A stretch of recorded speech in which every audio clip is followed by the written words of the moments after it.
Hey, everybody. Welcome to the Curt Schilling Baseball Show, episode 48. We're going to get right into it today, and we're going to start off with leadoff story, which everybody's talking to, but we're going to take a different approach.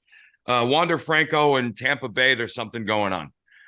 We don't know beyond allegations of a relationship with a younger lady. We don't know anything. So unlike the mainstream media, we have no interest in being the first people to tell you the story. We're going to wait till stuff comes out because I promise you there's going to be a lot more to this story than anybody knows right now. So we're gonna lead with that, and we're gonna pass that one by and talk about baseball. Braves beat the Mets 21-3 the other day, and they have 224 homers as a team. And it was the ninth game this year that they've hit at least 5. Acuna, Albies, Riley, and Olsen have hit 124. How's that Freddie Freeman trade looking now? It's more than the Rockies, Royals, Pirates, A's, Tigers, Marlins, Nationals, and Guardians. Those 4 hitters. Those 4 hitters have hit more than those other teams. And then Pete Alonso hit his 35th, which makes him the 4th player ever. Albert Pujols, Eddie Matthews, and Ralph Kiner. 4th player in history to hit 35 in 4 of his first 5 seasons. The only one he didn't hit it was in the shortened 2020 season. Pretty good company. Hella good company right there. Not sure. So home run production's through the roof. That much is clear. And baseball wanted that. Baseball always wants that. If you go back to the late 90s and look at the home run chase with Sosa and McGuire and Bonds and all the guys cheating, baseball first off, and the writing second, everybody knew, nobody called them out on it because it's good for the game. Turned out to be bad for the game then, but I think a combination of things are happening. One of them is that big league pitching, while velocity may be up, there are fewer big league pitchers in the big leagues today than there have been in a long time. Well, and you also talked about, Curt, earlier in the year, how people are approaching batting anymore, which upward swings and the strikeout has become okay. Yeah. Which is, and we're going to interview a man this week who I don't know if he ever struck out in his career. He went to the Hall of Fame. Rod Cruz is going to be joining us this week, and he'll explain to you why a strikeout is worse than a regular out in many ways. But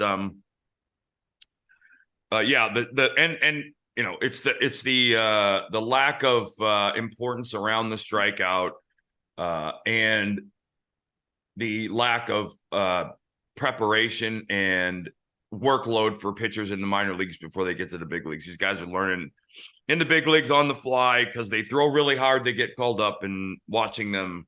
I watched a couple of games this week. I actually saw a couple in person this weekend. And it's just, there are so few guys in the big leagues that are not throwers anymore. And that's kind of challenging to watch.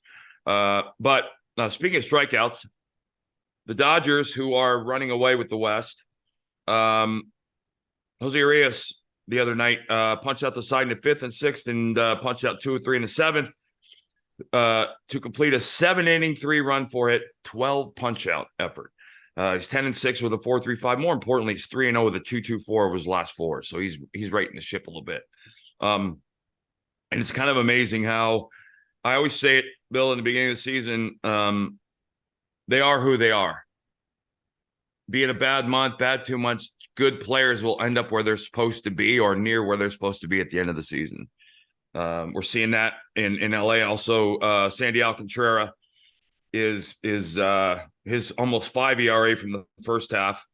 He's 2.45 since the break. Just threw a complete game 2 of his last 4 starts. He had a 6-pitch first against the Yankees, who are, my goodness, it's tough. Got 10 groundouts, punched out 10, did not allow anything more than a single. As Florida holds on to a half-game lead over the Cubs and the Reds. It's going to be a fun pennant race this year, guys. I think the Marlins are for real. Oh, no, they're for absolutely. We're in August.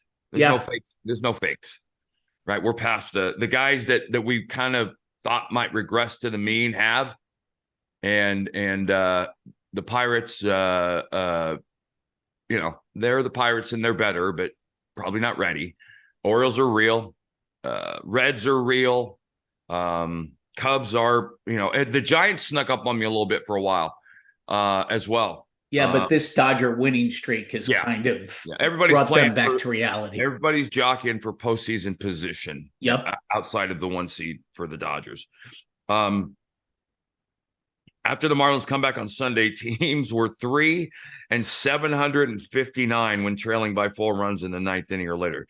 While that sounds astronomical, the more astronomical thing is coming back from 4 runs in the 9th, which is why they've only done it 3 out of 762 times. Sunday was the first day with 4 multiple run comebacks in the 9th inning or later since 2010. Think about it. And that's with the way the bullpens are being used, that's not surprising. But yeah, the Padres are good enough to make the playoffs. And they've got the one in Alcantara, but I'm not sure that they're ready yet. So I'll tell you the same thing after being in Arizona this weekend and Philadelphia. I love the Diamondbacks, and I've been in love with them since the opening week at spring training this year. They're not ready yet. I love the team. I love the talent. And if they somehow were to slide into the playoffs, that'd be great for the experience, but they're not ready yet. They've got a legit one in Gallen, and there's nothing not to love about the kid. You want to see a pitcher, that's a kid, that's a guy who knows how to pitch. Same thing with Aaron Nola in Philadelphia, who I had a chance to talk to this weekend. Those guys are pitchers, working mid to upper 90s with command on both sides of the plate. And then you watch some of these guys come out of the pen, and it's just thrower after thrower after thrower, and it's such a disparity in appearance and presentation of stuff that it's pretty amazing. Curt, I think you need to explain what you mean by just a thrower. So, and honestly, by a thrower, I mean exactly that. So a pitcher is a guy that pitches, and by that I mean he throws a fastball away, he misses on the outside corner of the plate, or he paints the corner. He throws a fastball in, he misses. The good misses. He throws a fastball in, he misses in. He throws a breaking ball, it comes up a little short of the plate. A thrower is a guy who's just trying to look at the gun after every pitch and throw the ball as hard as he can. And that's the guy who, when the catcher sets up here, the catcher's catching it here. Or when the catcher sets up here, he's catching it here, or he's blocking a pitch. And you almost never see him catch a pitch from a thrower with the glove in front of him. And you can watch a guy like, Scherzer, Verlander, same way. DeGrom, when he's healthy, a command pitcher, a pitcher will usually hit the catcher between the shoulders with a fastball if he misses. And the thrower will rarely hit the catcher between the shoulders. The ball's all over the place. And it's literally a thrower. He's a guy who's out there to throw as hard as he can. And it was always something that you kind of worked out in the minor leagues, because you got to AA and you realized that all the good AA is where teams generally decide on a player if he has the potential, because you start, they're, for the most part, offensively, guys are starting to take a big league mentality to at bats, and the players kind of weed themselves out. But you stop throwing around then as a youngster. When you're coming from AA to the big leagues after spending 5 starts in AA, you haven't learned anything. And so these kids are having to learn it in the big leagues, and that's why you're seeing an increase in home runs, but you're seeing an increase in strikeouts. I'm kind of curious how both rates have gone up. Which one is bigger? Which one is higher? The strikeout rate or the home run rate? And it's also the same thing with the hitters. Hitters learn to hit in AA and up, and you're seeing far fewer games and innings by players in the high minors now than in the past, and that's the place where you learned how to play baseball. That's why the game looks so different now.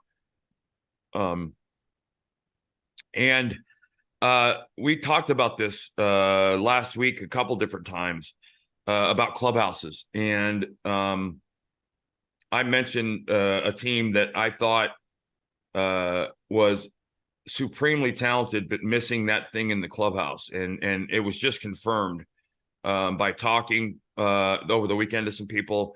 And then by this quote from Juan Soto in San Diego. They were swept by the Mariners. And the quote was from a player on the team named Juan Soto. Days like this, series like this, we just give up. And it's been really inconsistent. Some days we grind, some days we don't. We got to do it every day. Days like this series, we just give up. That tells you as a fan all you need to know about the clubhouse. There is not a player in that clubhouse that even remotely could be considered a leader, because that quote doesn't happen on a team that has presence in the clubhouse. Because first of all, if it happens, it doesn't get public, because somebody's already had a team meeting saying, challenging half the team to a fight because they're not playing the game the right way or playing the game hard enough or something. But that doesn't happen. No, players don't say that. Teams don't do that because they have a David Ross or a Doug Mirabelli or, Anthony Rizzo or, a guy who has a presence in the clubhouse who's not afraid to say anything to anybody. And, that in a nutshell, I think is why the Padres are where they are, why they've had the troubles they've had, and why a team with probably as much offensive talent as anybody in the game is 15.5 back in the West. I mean, I remember talking, Bill, out of spring training, the shortened series were going to bring heightened awareness to head-to-head games. And I was talking about how excited I was to see the Padres and the Dodgers hook up. And yeah, the Dodgers, you look across that clubhouse, you got Betts and Freeman, Kershaw. You've got guys who, I promise you, aren't afraid to call timeout and have a meeting if things are struggling. But every team, you have to have it. I don't care. And you have to be able to identify it in players. It's what creates underground value in certain guys. You remember the year the Cubs won, Bill, David Ross was probably the biggest signing. Right.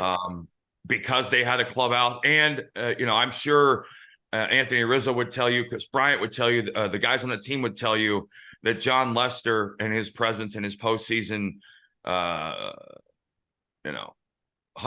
postseason achievements and accomplishments brought a lot of swag and attitude. But that guy, that David Ross guy, is an absolute must.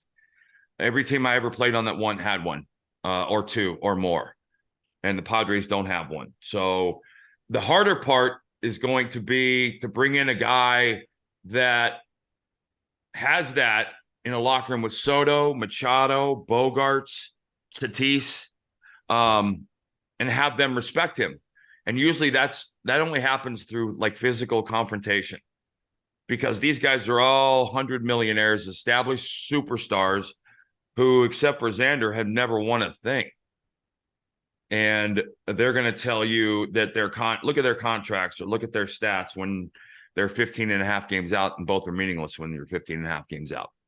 So, and 5.5 back in the wild card. They're done chasing teams that are all playing really well, like we just talked about. Yeah, they're not. I don't think they're chasing anybody. Yeah, somebody else is going to have to completely bomb for them to get in the postseason. Right.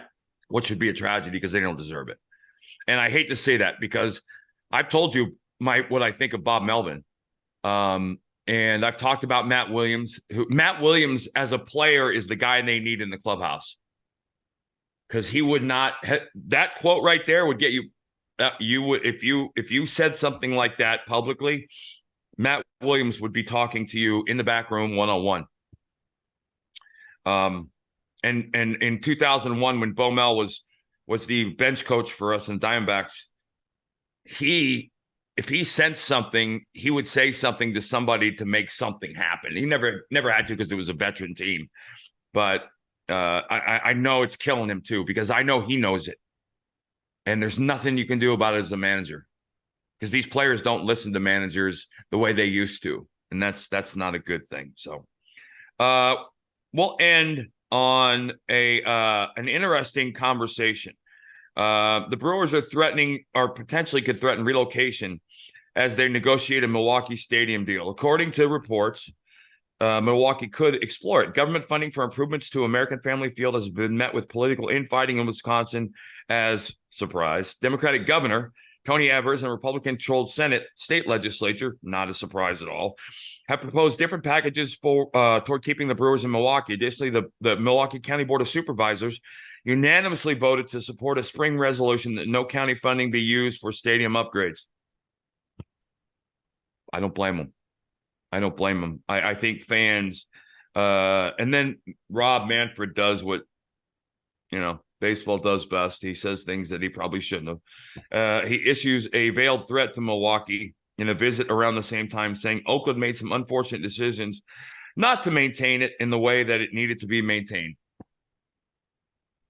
At this point in time, in this economy, I can't think of anything less important than upgrades for the Milwaukee Brewers Stadium. I get it. The problem is they've got hundreds of billions or tens of billions in ownership money. Stop asking. Spend. I can't think of any way to turn fans off more. You have a great manager. You have a good you have a group of players that can win. Why create a problem for your players that they shouldn't have to deal with? Because this stuff comes into the clubhouse. This is where the writers start saying, hey, what do you think about, if you guys could possibly move? And you've got a guy who's in the middle of an 0 for 15. He doesn't care. You go in to talk to Craig Counsell about the possibility of moving. He's trying to figure out how his platoon is going to work in right field or left field, or, how his rotation is going to pan out. They don't want to talk about this crap. And the owners never have the guts to be out in front of the microphone, except for, like, I had a chance to meet the Middleton family in Philadelphia this weekend. And my God, was I impressed. I've always known the Middletons to be good people, and they've been involved with the Phillies for a long time. But Mr. Middleton, what an amazingly kind man. And the owner that you dream to play for, I'll pay you. He'll pay you whatever you need to be paid, but you better bring him a championship. And as a player, you can't ask for any more than that. And then to see this in Milwaukee, of all places, that's a first place ball club right now. They lead the Central. Well, I think, Bill, there's a lack of self-awareness from ownership in baseball sometimes that kind of is breathtaking, right? You're in first place. If you have any sense, which is one of the other problems, is ownership groups generally don't have a sense of anything going on in the clubhouse or what it's like. So they'll say things that have far-reaching ramifications and not think twice about it. And then when the follow-ups to be asked, they're gone. And the players are left to deal with it. And they've already got enough to deal with. Like you said, they're playing for the postseason. They're playing for a World Series, and now this crap. Not going to probably be that big of a deal, but it's just something extra you don't need. And that's too bad. And Milwaukee's always been, what they're trying to do, a lot of these stadiums, is understanding. A lot of this is understanding that TV rights and stuff are changing, and the way games are presented in television and the media are changing. So now there's a lean into maximizing stadium revenue. And this isn't about expanding the stadium or more seating. It's about maximizing the value inside the square footage that's already built. More suites, bigger suites, more luxurious suites, better seating, whatever it is. You're trying to squeeze every last penny out of that because you recognize that, I think, the days of those, with fans able to watch games in more ways than they've ever been, with cable TV and satellite TV going the way of the dinosaur, it's a different landscape, and it's going to continue to be a different landscape. The upside for sports is that you've got competition.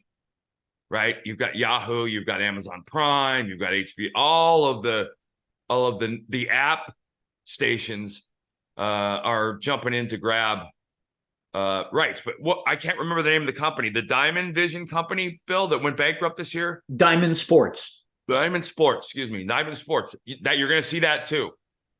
The teams left holding the bag, local rights going back to local TV stations.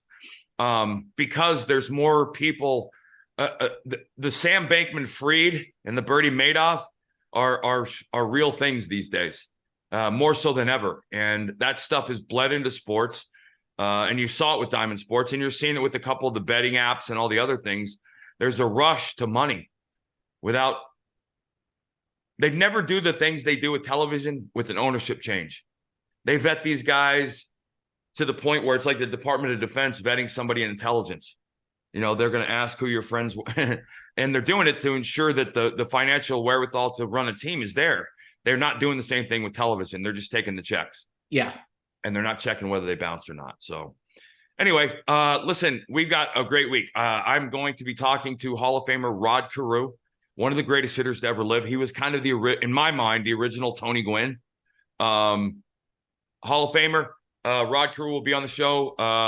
And then, well, we're getting down to crunch time. So the games are taking on a little bit bigger significance.